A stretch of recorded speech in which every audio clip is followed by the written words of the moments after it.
Hello students, कैसे हैं आप सभी। तो उम्मीद करता हूँ आप लोग अच्छे होंगे। तो स्टूडेंट्स, आज हम बात करने वाले हैं क्लास 12 फिजिक्स चैप्टर फर्स्ट, जिसके हम आज जो है न्यूमेरिकल सॉल्व करेंगे। तो चलिए स्टार्ट करते हैं न्यूमेरिकल। ठीक है, तो देखिए क्वेश्चन नंबर आपका फर्स्ट है जो कि स्क्रीन पर है और यहाँ पे हमसे बोला गया है। देखिए क्वेश्चन में क्या दिया गया है, कह रहे हैं कि दो एक समान तथा बराबर आवेशों को 3 मीटर की दूरी पर रखने पर उनके मध्य 1.6 न्यूटन का प्रतिकर्षण बल कार्य करता है। प्रत्येक आवेश का मान क्या होगा। ठीक है, प्रत्येक आवेश का मान ज्ञात करना है। तो देखिए यहाँ पे स्टार्ट करते हैं सॉल्व।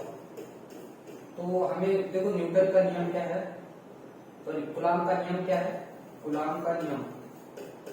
ठीक है, तो कूलाम का नियम क्या है, F equal to K Q1 Q2 upon R square. ठीक है, यहाँ पर जो Q1 और Q2 है ये समान है। ठीक है, तो ये क्या हो जाएगा, F इक्वल टू ये हो जाएगा K Q square upon R square, ये हो जाएगा। ठीक, अब हमें क्या निकालना है, यहाँ से हमें निकालना है Q आवेश। तो Q को यहीं पे रखिए, तो देखो Q स्क्वायर इक्वल टू क्या हो जाएगा, F R square upon K, ये हो जाएगा। इस Q को उधर भेजिए, तो Q इक्वल टू क्या होता है, वो स्क्वायर को इधर भेजिए, तो ये रूट में हो जाएगा F R square upon K। अब देखो यहाँ पर हमें फोर्स दिया गया है कितना, देखो F कितना दिया गया है 1.6, तो ये हो जाएगा 1.6। डिस्टेंस कितना दिया गया है 3 मीटर, तो 3 मीटर का स्क्वायर कर दीजिए, ये हो जाएगा। ठीक, ये स्क्वायर है, ठीक है ना, ये स्क्वायर है। ठीक है, तो ये स्क्वायर हो गया। अब देखो K की जो वैल्यू होती है वो 9 इंटू 10 की पावर 9 होती है। ठीक है, 9 इंटू 10 की पावर 9 होती है। अब देखो यहाँ पे इसको सॉल्व करते हैं, तो इसको देखो ये कितना हो जाएगा, ये 9 ही हो जाएगा, ये 9 से 9 कैंसिल हो जाएगा, तो Q इक्वल टू कितना आ जाएगा, अंडर रूट 1.6। ठीक है, ये 10 ऊपर 9, ये पावर जो है ऊपर जाएगी तो क्या हो जाएगा, देखो पावर ऊपर जाएगी तो 10 की पावर माइनस 9 हो जाएगा। ठीक, अब इसको हम क्या लिख सकते हैं, 0.04 इंटू 10 की पावर माइनस 3 कूलाम। ठीक, कूलाम। अब इसको हम क्या लिख सकते हैं, इसको हम ऐसे भी लिख सकते हैं, तो ये हो जाएगा 40 इंटू 10 की पावर माइनस 6 कूलाम। और इसको आप क्या लिख सकते हो, माइक्रो कूलाम, है ना, तो 40 माइक्रो कूलाम, ये आपका आंसर आ जाएगा। और सभी आवेश कैसे थे, बराबर, Q1 और Q2 दोनों बराबर थे, तो आवेश की वैल्यू कितनी आ जाएगी, 40 माइक्रो कूलाम। ठीक है, 40 माइक्रो कूलाम। तो आवेश आपको कौन सा सही हो जाएगा, ऑप्शन जो है आपका सब, ये सही हो जाएगा। समझ में आया आप लोगों को। ठीक है, तो ये हो जाएगा इसका आंसर। चलो चलिए इसको नोट कर लो, आगे बढ़ते हैं। ठीक, चलो देखो, अब देखिए हमारे पास जो क्वेश्चन है वो क्वेश्चन क्या है। ठीक है, कह रहा है दो आवेशों के मध्य बल कितना है, F है। यदि उनके मध्य की दूरी 3 गुना कर दिया जाए तब इन आवेशों के मध्य बल क्या होगा। चलो देखो, तो यहाँ पे आप देखो कूलाम का नियम क्या होता है, F equal to K Q1 Q2 upon R square. ठीक, ये होता है। अभी तो नॉर्मल कंडीशन में ये इतना है, अगर दूरी कितना कर दिया जाए, दूरी कर दिया जाए 3 गुना, 3 गुना दूरी कर दिया जाए, यानी डिस्टेंस कितना कर दिया जाए 3 गुना, तब बल कितना लगता है, F डैश बराबर K Q1 Q2 upon distance R की जगह कितना रखेंगे, 3R का होल स्क्वायर। ठीक है, तो देखो बल कितना लग रहा है, F डैश इक्वल टू ये हो जाएगा 1/9। ठीक है, K Q1 Q2 upon R square, ये हो गया। ठीक है, बात समझ में। अभी देखो इक्वेशन फर्स्ट को सेकंड से डिवाइड कर दो, ये इक्वेशन फर्स्ट हो गई और ये इक्वेशन सेकंड हो गई, डिवाइड करो, तो F डैश अपॉन F, इसकी वैल्यू रखो, इसकी वैल्यू रखो, K Q1 Q2 upon R square, divide नीचे रखो 1/9। ठीक है, K Q1 Q2 upon R square. तो देखो जरा यहाँ पे क्या होगा, ये पूरा पूरा कैंसिल हो जाएगा, ठीक है। तो यहाँ पर आ जाएगा F dash upon F equal to 1/9, ठीक। तो ये एफ डैश उधर चला जाएगा, तो F dash equal to F upon 9, कितना फोर्स लगेगा, F dash equal to F by 9, ठीक है। यानी 9 टाइम्स क्या होगा, उसका फोर्स डिक्रीज हो जाएगा, कम हो जाएगा। अगर आप डिस्टेंस बढ़ाओगे तो फोर्स क्या हो जाएगा, कम हो जाएगा। अगर आपने डिस्टेंस कितना कर दिया, 3 गुना, तो फोर्स कितना कम हो जाएगा, 9 गुना कम हो जाएगा। तो इसका ऑप्शन कौन सा सही हो जाएगा, इसका ऑप्शन सही हो जाएगा। ठीक है, समझ में आया, ठीक है। तो चलिए इसको फिर नोट कर लीजिए। अब देखो यहाँ पे हमें क्या दिया गया है, ओके, कह रहा है किसी वस्तु को 5 × 10 की घात -9 सॉरी 19 5 × 10 की घात -19 कूलाम से धनावेशित करने के लिए उसमें से निकाले गए इलेक्ट्रॉनों की संख्या क्या होगी। यानी आपको इलेक्ट्रॉनों की संख्या निकालनी है, ठीक है। धनावेशित आवेश दिया गया है, क्यों कितना है, 5 × 10 की घात -19 कूलाम, ठीक है। निकालने के लिए उसमें से कितने इलेक्ट्रॉनों की संख्या निकाली जाए, ठीक है। तो देखो Q इक्वल टू क्या होता है, N इंटू E होता है, ठीक। आपको N निकालना है, तो क्या हो जाएगा, Q अपॉन E हो जाएगा। Q आपको दिया गया कितना, Q दिया गया 5 × 10⁻⁻⁹, ठीक। एक इलेक्ट्रॉन के ऊपर आवेश कितना होता है, 1.6 × 10⁻⁹, ये इतना आवेश होता है, ठीक। ये दोनों तो ऐसे ही खत्म हो जाएंगे, है ना। कितना बचेगा, 5/1.6। इस डेसिमल को हटाएंगे तो ऊपर एक जीरो बढ़ा देंगे, तो इसको हम लिख सकते हैं 50/16। लगभग अप्रॉक्स वैल्यू कितनी आ जाएगी, 3 इलेक्ट्रॉन्स, ठीक है, लगभग 3 इलेक्ट्रॉन्स। ऑप्शन ए आपका सही हो जाएगा, ठीक है। कितने इलेक्ट्रॉन निकालने पड़ेंगे, उसमें से 3 इलेक्ट्रॉन निकालने पर कितना धनावेशित चार्ज आ जाएगा। समझ में आई आपको, चलिए ठीक है, इसको नोट कर लीजिए। फिर देखो यहाँ पर आपको दिया गया है कि 2 बिंदु आवेश हैं, ठीक है, 9E प्लस का तथा प्लस का E परस्पर 16 सेंटीमीटर दूरी पर स्थित है, ठीक। इनके मध्य एक अन्य आवेश Q कहाँ रखें कि वह सामान्य अवस्था में रहे, ठीक है। इन दोनों को कहाँ पे रखें कि सामान्य अवस्था में रहे, ओके। तो मान लेते हैं 9E कूलाम यहाँ पे है और इससे इनके बीच की दूरी 16 सेंटीमीटर है और एक यहाँ पे है, ठीक। इनका बीच का जो डिस्टेंस है वो कितना है, 16 सेंटीमीटर है बोले तो इसको हम 0.16 मीटर कर दे रहे हैं, ठीक है, ऐसा। ये इनके बीच की दूरी है। अब कह रहा है कि वो तीसरा आवेश कहाँ पे रखें। अब देखो उसको हम मान लेते हैं कि यहाँ पे रखें, यहाँ पे, ठीक है, ये यहाँ पे रख लेते हैं। इससे कितनी दूरी पर है ये, तो इसको हम मान लेते हैं जो इससे दूरी है वो x। तो ये वाली दूरी कितनी होगी, तो टोटल कितना 0.16 मीटर, उसमें से आप x माइनस कर दो तो बची हुई दूरी आ जाएगी, ये कितना हो जाएगा कि 0.16 माइनस x, ये दूरी हो जाएगी।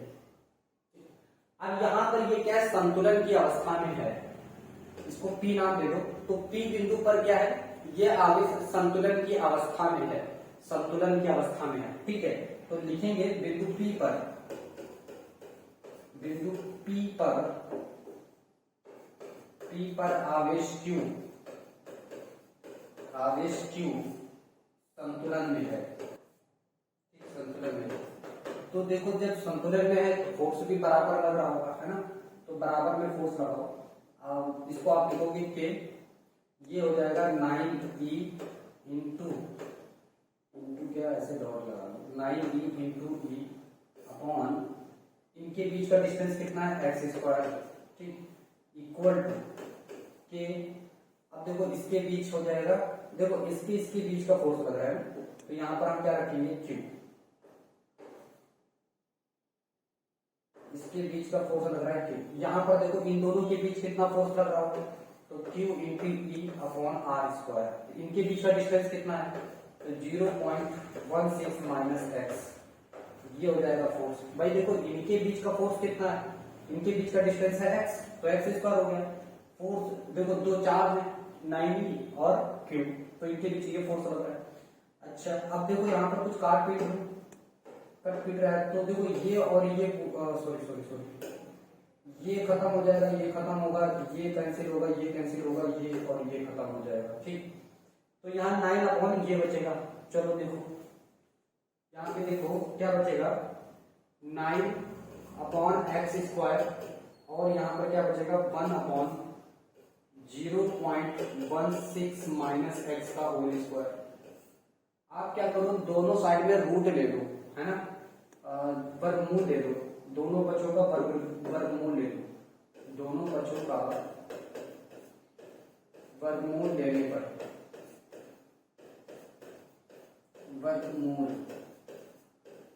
लेने पर, ठीक, ले लो। तो इधर बचेगा 3/x और इधर क्या बचेगा 1 अपॉन 0.16 माइनस एक्स, ये बचेगा। अब एक काम करो, क्रॉस मल्टीप्लाई करो, ठीक है, क्रॉस मल्टीप्लाई करो, इसको इधर भेज दो और ये उधर चला जाएगा, तो ये इधर आ जाएगा 3, 0.16 माइनस एक्स इक्वल टू कितना हो जाएगा एक्स। इसका मल्टीप्लाई करो तो 0.48 minus 3x equal to x, इसको उधर भेज दो, 0.48 इक्वल टू कितना हो जाएगा 3x plus x equal to कितना हो जाएगा 4x, 0.48 इक्वल टू 4x। एक काम करो, इस x को इधर ही रखो, x को इधर ही रखो, इधर भेज दो, ठीक है। तो ये कितना हो जाएगा 0.12 मीटर इक्वल टू x, यानी ये कितना है सेंटीमीटर में आ जाएगा 12 सेंटीमीटर इक्वल टू x, ठीक है। तो जो आवेश रखा गया है वो कहां पर रखा गया है, 12 सेंटीमीटर की दूरी पर रखा गया है। तो कह रहा है कि 9QE आवेश से 24 सेंटीमीटर दूर है, ब वाला ऑप्शन सही हो जाएगा आपका। देखो 9E आवेश से, देखो 9E इस आवेश से दी कितनी दूरी पर, 12 सेंटीमीटर दूरी पर है, ठीक है। तो आपका ऑप्शन ये आ जाएगा, ठीक है। चलो इसको नोट कर दो फिर, ठीक है। चलो देखो नेक्स्ट क्वेश्चन क्या हमारे पास, नेक्स्ट क्वेश्चन क्या है, ठीक है। तो ये क्वेश्चन है, आपको बोला गया है कि दो समान गोले जिन पर विपरीत तथा असमान आवेश परस्पर 90 सेंटीमीटर दूरी पर रखे हुए हैं, इनको परस्पर स्पर्श कराकर पुनः जब उतनी ही दूरी पर रख दिया जाता है तो वे परस्पर 0.025 न्यूटन बल से प्रतिकर्षित करने लगते हैं। दोनों का अंतिम आवेश होगा, क्या होगा ये हमें फाइंड करना है, दोनों का अंतिम आवेश कितना होगा, ठीक है। तो देखो यहाँ पर क्या है, क्वेश्चन को ढंग से समझेंगे और इसको देखेंगे। देखो यहाँ पर हमें दिया गया है कि दो समान गोले जिन पर विपरीत तथा असमान आवेश है, ठीक है। तो देखो यहाँ पर दो गोले हैं, ठीक, दो समान, चलो ये दो समान गोले जिन पर एक गोला ये हो गया मान लो और एक गोला ये हो गया, ठीक, जिन पर विपरीत तथा असमान आवेश है, असमान आवेश है, इस पर मान लेते हैं Q1 है और इस पर मान लेते हैं Q2 है, और ये R दूरी पर रखे गए, 90 सेंटीमीटर दूरी पर रखे गए, सेंटीमीटर दूरी। इन दोनों को आपस में टच करा दिया जाता है। आप जानते हो कि जब कभी भी इन दोनों को आपस में टच करा दिया जाता है, Q1 और ये हो गया Q2, ठीक है। जब आपस में गोलों को टच कराया जाता है तो उन पर जो आवेश हो जाता है वो उनका एवरेज आवेश लेते हैं, ठीक है। कैसा लेते हैं, एवरेज आवेश लेते हैं। तो हम यहाँ पर ये मान लेते हैं, अब क्या हो गया, इनका जो Q1 प्लस Q2 आवेश है वो अब नया आवेश हो जाएगा Q। जब दो गोलों को आपस में टच करा दिया जाता है तो दोनों पर समान आवेश हो जाता है, ठीक, उनका हम एवरेज ले लेते हैं, तो एवरेज कितना हो गया Q। अब इन दोनों आवेशों को 90 सेंटीमीटर पुनः उसी स्थान पर रख दिया जाता है। पहले क्वेश्चन को समझो, उसने क्या बोला था कि दो समान आवेश है जिन पर विपरीत क्या है आवेश है, दोनों को आपस असमान आवेश है, दोनों को टच करा के फिर से वहां पर रख दिया गया। अब आवेश का मान क्या होगा, तो हमने टच कराया और फिर यहाँ पर रख दिया तो आवेश इस पर हो गया Q, ठीक। अब इन दोनों को फिर से 90 सेंटीमीटर की दूरी पर हमने रख दिया है। अब इन पर आवेश कितना होगा, ठीक, चलो देखो अब इनके ऊपर बल कितना लगे, बल हमें दिया गया है क्या, हाँ बल दिया गया, ठीक। तो देखो F इक्वल टू क्या हो जाएगा K Q² upon R², right, इधर देखो, ठीक। अब देखो बल तो हमें दिया ही गया है 0.025 इक्वल टू हम क्यू निकाल रहे हैं। पहले ऐसे देखो, पहले हम क्या निकाल रहे हैं, क्यू निकाल रहे हैं। तो क्यू इक्वल टू क्या हो जाएगा, Q square equal to F R square upon T. ठीक है, इस स्क्वायर को उधर भेजो तो स्क्वायर ये उधर चला जाएगा, तो ये अंडर रूट में क्या आ जाएगा, F R square upon T. ठीक है, तो देखो यहाँ पर Q इक्वल टू एफ की वैल्यू कितनी है, आर देखो बाहर ले लो आप, आर बाहर ले सकते हो ना, रूट से बाहर आ सकता है, एफ बाई के बचेगा। अब देखो आर की वैल्यू कितनी दी गई है, तो आर की वैल्यू है 90 सेंटीमीटर, इसको हम 0.9 लिख सकते हैं ना, 90 सेंटीमीटर है ना, कहाँ गए, हाँ 90 सेंटीमीटर, तो इसको मीटर में कन्वर्ट कर दो। अब जो बल दिया गया है आपको, तो वो दिया गया 0.025, कहाँ गया देखो 0.025 ये बल दिया गया है। ठीक, और फिर आपको दिया गया के की वैल्यू कितनी, 9 इंटू 10 की पावर 9 ये है। अब एक काम करेंगे, ठीक है, क्या करेंगे, एक काम करेंगे कि Q इक्वल टू कितना हो जाएगा 0.9, और एक काम करिए कि ऊपर इसको लेके चले जाइए। ठीक है, ऊपर लेके चले जाइए, तो ये वैल्यू जो आ जाएगी वो कितनी आएगी देखो जरा, तो इंटू में यहां से निकल के आएगा 0.05। ठीक, और नीचे कितना आ जाएगा, इंटू 10 की पावर -3 हो जाएगा, नीचे हो जाएगा 3। ठीक है, अब देखो यहां पर इसको करेंगे, देखो अब 3 बन जा 3, ठीक है, 3 बन जा 3 और 3 3 जा 9, 0.3 आ जाएगा। इसको मल्टीप्लाई करेंगे तो 3 5 जा 15, यानी 0.015 हो जाएगा। ठीक है, कितना, 1 2 3 डिजिट बाद, इंटू 10 की पावर कितना, -3 है, 10 की पावर कितना, -3। अब देखो यहाँ पे इसको इधर लिख देते हैं ना, तो Q इक्वल टू कितना हो जाएगा, यानी 1.5 इंटू 10 की पावर -6 माइक्रो कूलम हो जाएगा। कितना हो जाएगा, 1.5 इंटू 10 की पावर -5 माइक्रो कूलम हो जाएगा। तो ऑप्शन आपका ए सही हो जाएगा, इतना आवेश आ जाएगा इसके ऊपर। ठीक है ना, समझ में आया, इतना आवेश आपका आ जाएगा, ये आंसर हो जाएगा आपका, समझ आया। तो चलिए इसको नोट कर लीजिए, फिर हम आगे बढ़ते हैं। ठीक, ओके ओके, तो अब देखो यहाँ पर आपको जो क्वेश्चन दिया गया है, कह रहा है कि विद्युत क्षेत्र में द्विध्रुव पर बल आघूर्ण का मान अधिकतम होने के लिए वेक्टर P तथा वेक्टर E के मध्य कोण होना चाहिए। ठीक है, अधिकतम विद्युत द्विध्रुव के लिए। तो यहाँ पे देखो विद्युत द्विध्रुव का जो फॉर्मूला होता है वो क्या होता है, तो देखो यहाँ पर विद्युत द्विध्रुव थोड़ा सा बड़ा करते हैं, विद्युत द्विध्रुव का जो फॉर्मूला होता है, विद्युत द्विध्रुव का जो फॉर्मूला है वो क्या है, विद्युत द्विध्रुव, विद्युत द्विध्रुव आघूर्ण है ना, आघूर्ण, विद्युत द्विध्रुव आघूर्ण का जो फॉर्मूला है, टाउ बराबर होता है P, देखो टाउ बराबर क्या होता है, एन विद्युत द्विध्रुव आघूर्ण PE साइन थीटा, ये होता है विद्युत क्षेत्र में द्विध्रुव पर PE साइन थीटा होता है। अगर हमें मैक्सिमम करना है तो साइन 90 की वैल्यू जो होती है वो मैक्सिमम होता है यहाँ पर। ठीक है, फोर्स लगता है मैक्सिमम। तो देखो यहाँ पर कितना हो जाएगा, टाउ अगर मैक्स करना है तो आपको 90 डिग्री पर रखना होगा। ठीक है, तो P कितना हो जाएगा, साइन 90 की वैल्यू 1 होती है, तो आपका ये हो जाएगा मैक्सिमम पर आपको, यानी आपका 90 डिग्री करेक्ट। ठीक है भाई, तभी तो मैक्सिमम फोर्स लगेगा। जीरो इस पे रखोगे 0 हो जाएगा, इस पर 1/√2 डिवाइड हो जाएगा, इस पर 0 हो जाएगा, तो इस पर कितना होता है, साइन की जो मैक्सिमम वैल्यू होती है, देखो जो मिनिमम वैल्यू होती है वो -1 होती है, मैक्सिमम वैल्यू 1 होती है। ठीक है, तो साइन की मैक्सिमम वैल्यू कितनी होती है, 1, तो यहाँ पर मैक्सिमम वैल्यू 90 डिग्री पर होता है, काम खत्म। समझ आया, बस ऐसा। ठीक, अब देखो यहाँ पर क्वेश्चन देखिए, यहाँ पर क्या दिया गया है, चलो ये क्वेश्चन करिए, आप लोग बताइए क्या होगा। कह रहा है यदि दो आवेशों के मध्य कांच की प्लेट रख दी जाए तब उनके मध्य कार्यरत विद्युत बल पूर्व की तुलना में हो जाएगा क्या, अधिक हो जाएगा, कम हो जाएगा, क्या हो जाएगा, बताइए जरा, आंसर बताइए आप। क्या हो जाएगा, अगर आप क्या करते हो उसके बीच में दो आवेशों के बीच में कांच की प्लेट रख दो तो उसका फोर्स कम हो जाएगा या कम हो जाएगा या ज्यादा हो जाएगा। तो आपको पता है कि निर्वात में फोर्स सबसे ज्यादा होता है, अगर उसके बीच में आप कोई माध्यम रख दोगे तो उसका फोर्स कम हो जाएगा। देखो कैसे, एफ एम इक्वल टू क्या होता है, एफ अपॉन एप्सिलॉन आर, ठीक, क्या हो जाता है एप्सिलॉन आर, निरपेक्ष विद्युत, ये क्या है निरपेक्ष विद्युतशीलता, ठीक है। तो एफ टाइम यानी जो मीडियम रखने पर एफ डैश है, ठीक है, उसका फोर्स कम हो जाएगा पहले की अपेक्षा। बात समझ में आया, क्या हो जाएगा, कम हो जाएगा।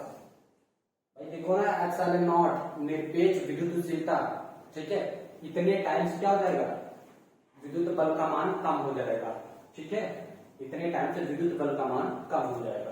चलो देखो,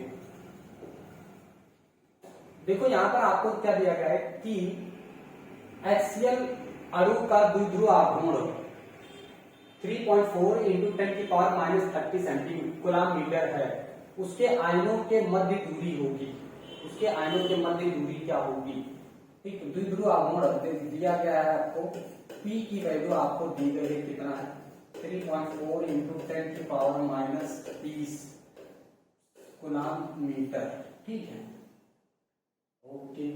अब आपको दूरी निकालना है यहाँ पर, है ना, हाँ ठीक है, आयनों की दूरी यानी 2a की वैल्यू फाइंड करना है। फॉर्मूला क्या था, HCl अणु है तो देखो जो आवेश होगा तो इसके बराबर मान के चलते हैं 1.6 इंटू 10⁻19 कूलम, और ये किसके बराबर है ये, तो देखो फॉर्मूला क्या होता है, P इक्वल टू होता है 2aq, यही होता है फॉर्मूला। यहाँ क्यू की जगह आप ई रख दो, ठीक, तो क्या निकालेंगे हम, 2a निकालना है, तो 2a बराबर क्या हो जाएगा P बाई ई, भाई ये क्यू की जगह यही है ना, बस कोई दिक्कत वाली बात नहीं, आप यहाँ पे रखो। देखो 2a बराबर P की वैल्यू कितनी है, P की वैल्यू है 3.4 इंटू 10⁻30, ठीक है, यहाँ पे 30, यहाँ पर कितना है 1.6 इंटू 10⁻19, ठीक है, ठीक। अब देखो ये डेसिमल सेम प्लेस पर है तो ये 34 हो जाएगा, ये 16 हो जाएगा, पूरे 10⁻32, 30 में से 19 घटा दो कितना हो जाएगा, 30 में से 19 घटा दो तो ये देखो, इसको आप काट पीट लो, कितने से काटोगे, 2 से काटो तो ये 8 हो गया, 2 से काटो 17 हो गया, 8 दूने 16, 2 पॉइंट कुछ समथिंग आएगा, 2.5 इंटू 10 की पावर कितना -11, ठीक है, इतने मीटर आ जाएगी डिस्टेंस, 2.2511, ये ऑप्शन इज करेक्ट, ठीक है, ये ऑप्शन आपका आ जाएगा, ठीक, तो इसको आप लोग नोट कर लीजिए। फिर यहां पर देखो क्या दिया गया है, कह रहे हैं कि एक इलेक्ट्रॉन तथा प्रोटॉन समरूपी विद्युत क्षेत्र में स्थित है, उनके त्वरणों का अनुपात क्या होगा, ठीक है,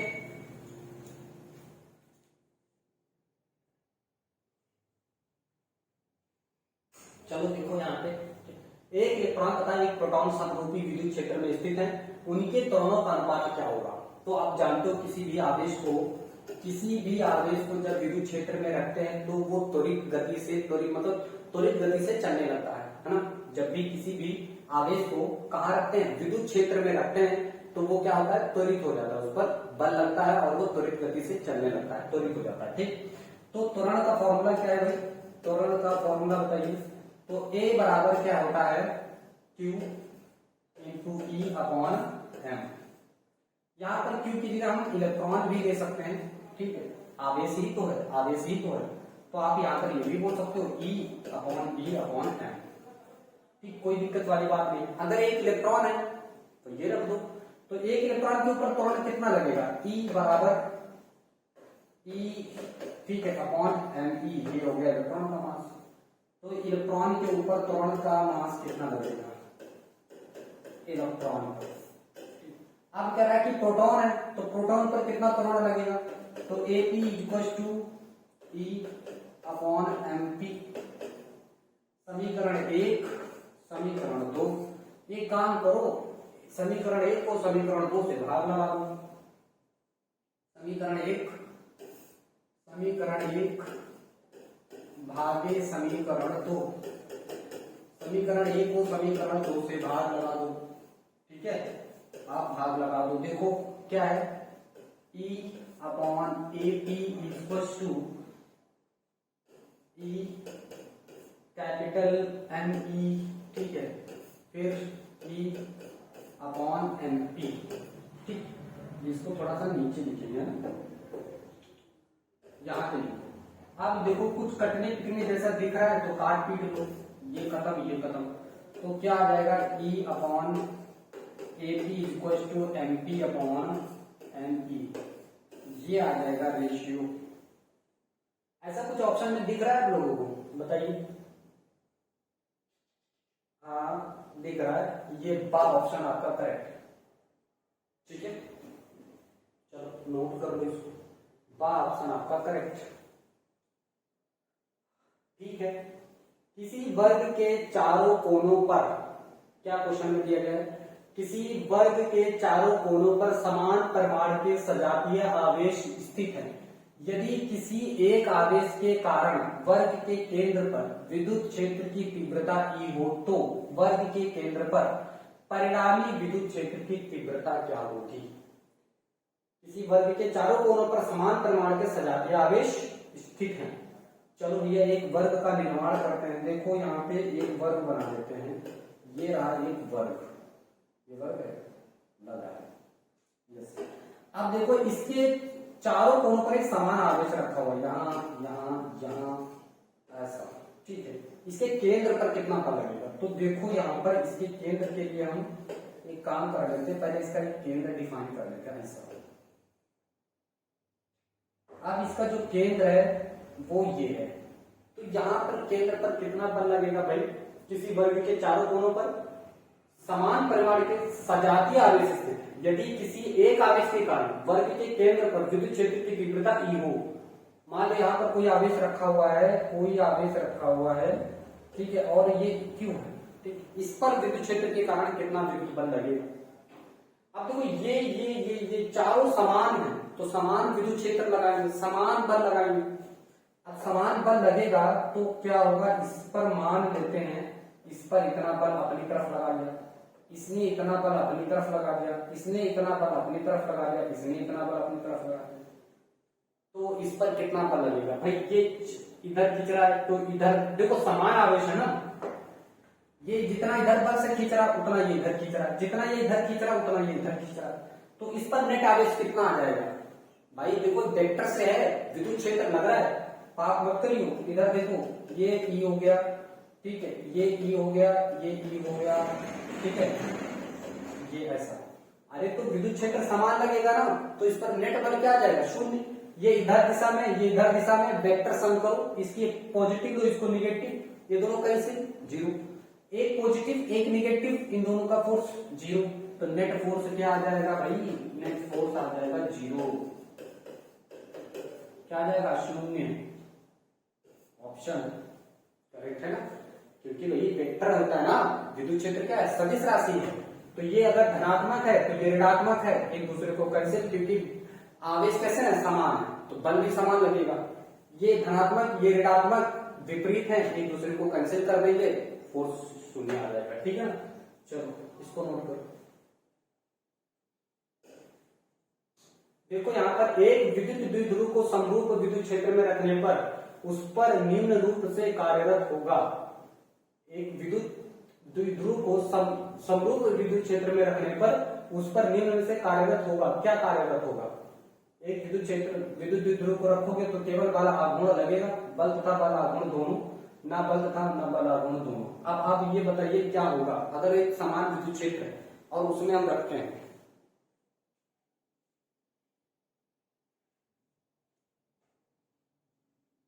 देखो अगर विद्युत क्षेत्र को विद्युत द्विध्रुव को समरूप विद्युत क्षेत्र में रखने पर उस पर निम्न में से कार्यरत होगा। एक समान रूप से विद्युत क्षेत्र है ऐसा, और इसमें हम किसी द्विध्रुव को रखते हैं ऐसे,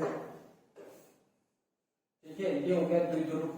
अब इस पर प्लस क्यू आवेश है, इस पर माइनस क्यू आवेश है, इस पर इधर बल लगेगा, इधर इस पर बल लगेगा। तो यहाँ पर कौन सा बल लगेगा? केवल अब देखो यहाँ पर ये वाली जो गति ऊपर की तरफ और इधर की होगी ये समान होगी, ठीक है, तो इस पर कोई बल नहीं लगेगा, केवल इस पर द्विध्रुव आघूर्ण पर बल लगेगा बस। ये ऐसे रखा हुआ है ना, ऐसे, तो ये क्या होगा? ऐसे रखा हुआ, एक बल इधर लग रहा है, एक बल इधर लग रहा है, यही दो बल लगेंगे और ये इस तरह से बल आघूर्ण के कारण रोटेट करेगा, ठीक है। तो कौन सा लगेगा? केवल बल आघूर्ण लगेगा और कोई बल नहीं लगेगा। बात समझ में? चलो इसको नोट करो।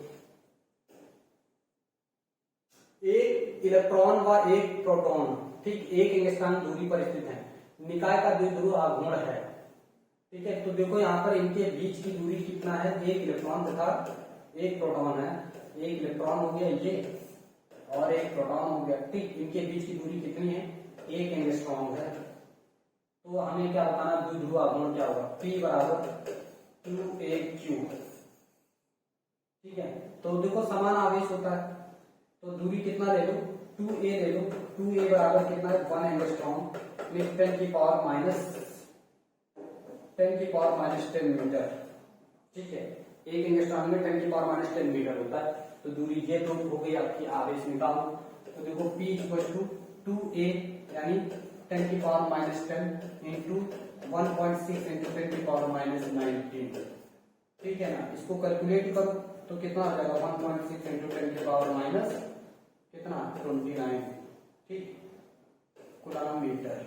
ये हो जाएगा 1.6 इंटू 10 की पावर माइनस 29, ये ऑप्शन सही हो जाएगा, कूलम मीटर, ठीक। तो ऑप्शन सही है आपका। चलो इसको नोट करो। एक विद्युत ध्रुव के कारण अनुदैर्घ्य तथा अनुप्रस्थ स्थितियों में समान दूरी पर स्थित प्रेक्षक बिंदु पर विद्युत क्षेत्र की तीव्रताओं का अनुपात क्या होगा? तो देखो अक्षीय विद्युत क्षेत्र की तीव्रता के कारण अक्षीय तो अक्षीय के लिए आपका फॉर्मूला क्या था? विद्युत क्षेत्र को जब अक्षीय पर हो तब के लिए फॉर्मूला था 2pk/r3। निरक्षीय के लिए फॉर्मूला हमने आप लोगों को सब कराया भाई, वहां से देख सकते हो। निरक्षीय के लिए क्या होता है? निरक्षीय के लिए होता है pk/r3। भाग लगा दो समीकरण 1 और समीकरण 2 को, अक्षीय और निरक्षीय के लिए। वही है अनुप्रस्थ अनुदैर्घ्य मतलब अक्षीय, अनुप्रस्थ मतलब निरक्षीय, ठीक। तो देखो जब भाग लगाओगे ना तो क्या आ जाएगा? इसको अक्षीय को EA से रिप्रेजेंट करते हैं, इसको E से कर देते हैं, ठीक। तो ये है 2pk/r3 और ये हो जाएगा pk/r3। ये खत्म, सब खत्म, ठीक। तो क्या आ जाएगा? EA/E इक्वल्स टू 2/1 यानी 2:1 आ जाएगा। ऑप्शन बी सही है, 2:A आ जाएगा। ऑप्शन बी आपका सही है, ठीक है। नोट कर लो। देखो क्वेश्चन 14 में क्या दिया गया है कि कुछ दूरी पर स्थित +5 माइक्रोकूलम -5 माइक्रोकूलम आवेश के मध्य न्यूटन n का आकर्षण बल कार्यशील है। इन आवेशों को परस्पर स्पर्श कराकर पुनः उतनी दूरी पर रखने पर उनके मध्य कार्यशील बल हो जाएगा, ठीक। तो देखो यहाँ पर हमने आपको पहले ही बताया है, आप टोटल बल अगर किसी दो आवेश है उन पर विपरीत आवेश है, देखो कोई दो आवेश है, एक ये आवेश है, एक ये, इस पर है माइनस का आवेश और इस पर है प्लस का आवेश।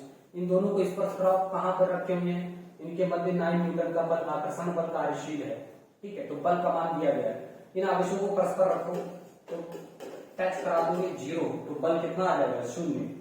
ऑप्शन 7 सही है। तो ये माइनस का 5 माइक्रोग्राम है, प्लस का 5 माइक्रोग्राम है, इन दोनों का बल आ जाएगा 0। कोई बल नहीं लगेगा, टच करा के रख दो, खत्म। पहले दूर रखे हैं तब है, जब दूर रखे हैं तो उनके बल उनके बीच माइनस ये 9 न्यूटन का बल लग रहा है, लेकिन टच करा के दूर रखो तो उन पर बल कुछ नहीं लगेगा, 0 हो जाएगा, ठीक है। आगे 0 हो जाएगा। अब देखो यहाँ पर दो परमाणु, देखो यहाँ पर आपको क्वेश्चन में दिया गया है दो परिमाण के समान विजातीय आवेश परस्पर कुछ दूरी पर रखे हैं, उनके मध्य F न्यूटन बल कार्य कर रहा है। यदि एक आवेश का 75% दूसरे आवेश को स्थानांतरित कर दिया जाए तब इनके मध्य बल पूर्व मान का कितना गुना हो जाएगा। अच्छा क्वेश्चन है, करवा सकते हो। देखो आवेश निकालो, पहले आप 75% बोल रहा है, ठीक है, तो Q का 75% निकालो जरा, Q का 75% निकालो आप, तो 75/100, अरे भाई परसेंटेज को हटाएंगे, 100 से भाग लगा दो, 5 से काटो, 5 एकम 5, ठीक, और बचेगा 2, 25, इसको काटो 5 से 20, 5 से काटो 3, इसको काटो 4, तो आवेश का कितना आ जाएगा, ये आ जाएगा 3/4 Q आवेश आ जाएगा, ठीक। अब इसका देखो Q1 कितना हो जाएगा, तो Q1 बराबर Q माइनस 3/4 Q, ठीक है, 4Q, तो इसकी वैल्यू कितनी आ जाएगी, Q/4। ये Q2 कितना हो जाएगा, तो ये हो जाएगा Q प्लस 3/4 Q, और ये कितना हो जाएगा, 4 और 1 5, 4 3 7, 7/4 Q हो जाएगा। अब इनके बीच बल निकाल दो, तो बल बराबर क्या होता है, K, Q1 Q2, इनके बीच का कह रहा, जो प्रमाण समान की जाती है एक आवेश का स्थानांतरित कर देने पर, ठीक है, तो आप देखो कितना लगेगा, R² K, ऐसे ही रखो, Q1 कितना है, Q/4, और ये 7/4 Q यहाँ पर, ठीक है, तो ये कितना हो जाएगा, देखो 7/4, 7/16 K Q/R², ठीक है, तो 7 बटे कितना हो जाएगा, 7/16, यानी ये कितना हो गया, 7/16 F हो जाएगा, ठीक है, तो 7/16 आपका ब ऑप्शन सही हो जाएगा। तो बस आज के लिए बस इतना ही स्टूडेंट्स। तो कैसा लगा हमारा ये वीडियो, अगर आपको अच्छा लगा है तो इसे लाइक और सब्सक्राइब जरूर करिए, और हमें कमेंट करके बताइए कि आपको कितना समझ में आया। तो ठीक है, इसी तरह से हम आप लोगों के लिए वीडियो लाते रहेंगे। हेलो स्टूडेंट्स, यदि आपको मेरा यह वीडियो अच्छा लगता है और आपको समझ में आता है तो आपको इसे सब्सक्राइब कर लेना चाहिए और अपने दोस्तों को भी शेयर करना चाहिए। धन्यवाद।